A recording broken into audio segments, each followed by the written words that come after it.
मंत्री संदीपान भुमरे आहेत. माऊलींच्या पादुकांचं दर्शन घेतलंय, काय भावना आहे? माऊलींच्या पादुकाचं दर्शन घेण्यासाठी मी आलो आणि आजच नाही आलो. जवळजवळ आता 30 वर्ष होतील.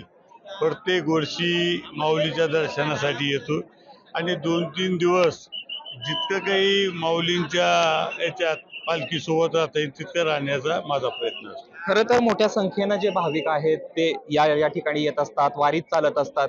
एक मंत्री म्हणून किंवा एक भाविक म्हणून कशा भावना असतात एकंदरीत? नाही, भावना म्हणजे मंत्री म्हणून नाही, आमदार म्हणून नाही, एक मी सांगतो की आपल्याला एक भक्त म्हणून मी प्रत्येक वर्षी येत असतो आणि एक आनंद वाटतो. एक सोहळा, एक माऊलीचा सोहळा आपण जर बघितला की आनंदाचा उत्सव हा सोहळा पंढरपूरपर्यंत सोहळा जातो.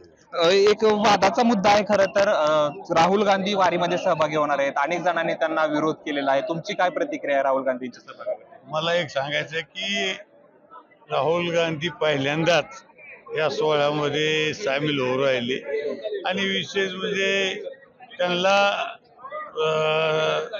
जसा एकनाथ शिंदे वगैरे हे दरवर्षी येतात, तर त्यांच्या काही कार्यकर्त्यांनी सांगितलं तुम्ही सुद्धा या सोहळ्यात यावं म्हणून त्यांना आग्रहाचं निमंत्रण दिलेलं आहे. पण तुम्हाला त्याच्याबद्दल आक्षेप नाही, आलं तरी चालतंय? ते माझा काही आक्षेप नाही. पण त्यासाठी सगळे येतात काय त्याच्यामुळे काय त्याचप्रमाणे ते येतात ते. पांडुरंग चरणी काय मागणं मागतात? पांडुरंग चरणी एकच मागण की सगळ्याला सुखी समृद्धी ठेव, चांगला पाऊस पडून देते आणि शेतकऱ्याला समाधानी ठेव. पुढच्या 3 ते 4 महिन्यात विधानसभा निवडणूक आहेत, त्या अनुषंगाने काय मागताय? इकडे सरकार बदलणार, काही जण म्हणतायत आहे तेच सरकार राहणार. तुम्हाला काय वाटते त्या अनुषंगाने काय पांडुरंग? मी आज आपल्याला सांगू इच्छितो की पुढे सुद्धा महायुतीचं सरकार येणार आहे.